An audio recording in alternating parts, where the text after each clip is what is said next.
चलिए आइए आज मैं आपको गति के बारे में बताती हूँ, गति क्या होती है, ठीक है। और मैं उसकी कुछ मुख्य बातें और कुछ मुख्य प्रकार बताती हूँ। आइए चलो गति की डेफिनेशन बताती हूँ। गति को इंग्लिश में क्या बोलते हैं? मोशन। जब कोई वस्तु समय के साथ अपनी स्थिति बदलता है तो हम उसे गति कहते हैं। मतलब क्या कहलाती है? वो गति कहलाती है।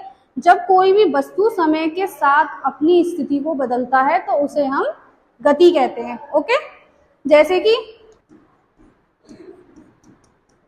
कार का चलना।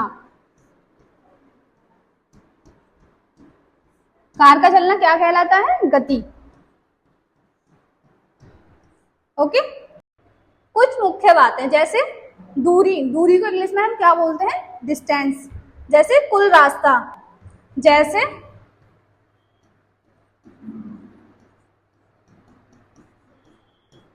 सीधी सड़क पर 10 किलोमीटर जाना। सीधी सड़क पर 10 किलोमीटर जाना मतलब ये डिस्टेंस बता रहा है कि 10 किलोमीटर जाना, इसको हम दूरी कहते हैं।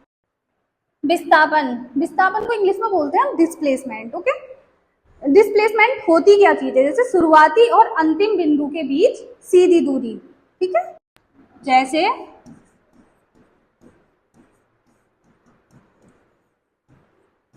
घर से स्कूल की सीधी रेखा 6 किलोमीटर। शुरुआती क्या हो गया आपका? घर, और अंतिम बिंदु क्या हो गया आपका? स्कूल। तो ये एक सीधी रेखा जा रही है जो 6 किलोमीटर की बता रही है। कितनी की? 6 किलोमीटर की, ठीक है। और इसी को हम डिस्प्लेसमेंट कहते हैं। ओके, ये है हमारा चाल। चाल को इंग्लिश में बोलते हैं हम स्पीड। जैसे कि दूरी और समय। दूरी जैसे अभी मैंने आपको बताया था, दूरी क्या होता है? सॉरी, दूरी आपका होता है कुल रास्ता। जैसे अभी मैंने बताया था ये कितनी रास्ता तय कर रहा है? सीधी रास्ता 10 किलोमीटर की, ठीक है। तो ये हमारी मान लो दूरी ये कर रहा है 10 किलोमीटर की तय। दूसरा है हमारा समय, जैसे कि 5 आवर्स। अगर 5 आवर्स को हम इसमें डिवाइड करेंगे तो कितना आ गया? 2। तो ये हमारी क्या निकल आई? चाल। ओके, फिर आता है हमारा वेग। वेग को हम इंग्लिश में बोलते हैं वेलोसिटी। ओके, तो वेलोसिटी क्या होती है? विस्थापन अपॉन समय। विस्थापन, विस्थापन क्या है? मैंने भी आपको बताया था। विस्थापन शुरुआती और अंतिम बिंदु की भी सीधी दूरी। जैसे कि घर से स्कूल की सीधी दूरी कितनी तय करना है? 6 किलोमीटर, ठीक है ना। जैसे विस्थापन हमारा 6 किलोमीटर, ठीक है। और समय हमारा हो गया जैसे मान लो 2 घंटे, मतलब 2 आवर्स। अगर 2 आवर्स को 6 में हम डिवाइडेशन करेंगे तो कितना आएगा? 3। तो ये हमारी क्या निकल आई? वेलोसिटी, मतलब वेग निकल आया ये हमारा। ओके, फिर आता है हमारा त्वरण, मतलब एक्सीलरेशन। क्या होता है? इसे वेग में परिवर्तन अपॉन समय। इसके 2 एग्जाम्पल होते हैं। कौन कौन से? देखिए, एक पॉजिटिव एंड दूसरा नेगेटिव। पॉजिटिव क्या होता है? चलो मैं बताती हूँ। एक कार 0 से 60 किलोमीटर पर आवर तक 10 सेकंड में पहुंचती है। कितने सेकंड में? 10 सेकंड में पहुंचती है। तो इसका त्वरण कैसे निकालेंगे हम? त्वरण बराबर जो अंतिम बिंदु है हम बोलेंगे अंतिम बिंदु क्या है? 60।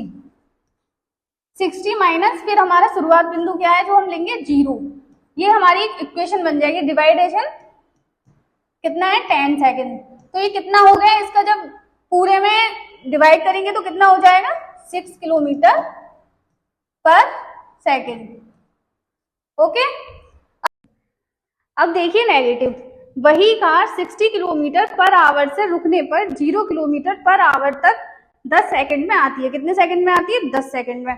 तो देखिए जो हमारा अंतिम बिंदु है 0 माइनस और जो शुरुआत बिंदु है वो लेना है 60, डिवाइडेशन 10 बराबर, अगर 10 को हम पूरे इक्वेशन में डिवाइड करेंगे तो कितना आंसर आएगा हमारा? -6 किलोमीटर पर आवर, सॉरी पर सेकंड,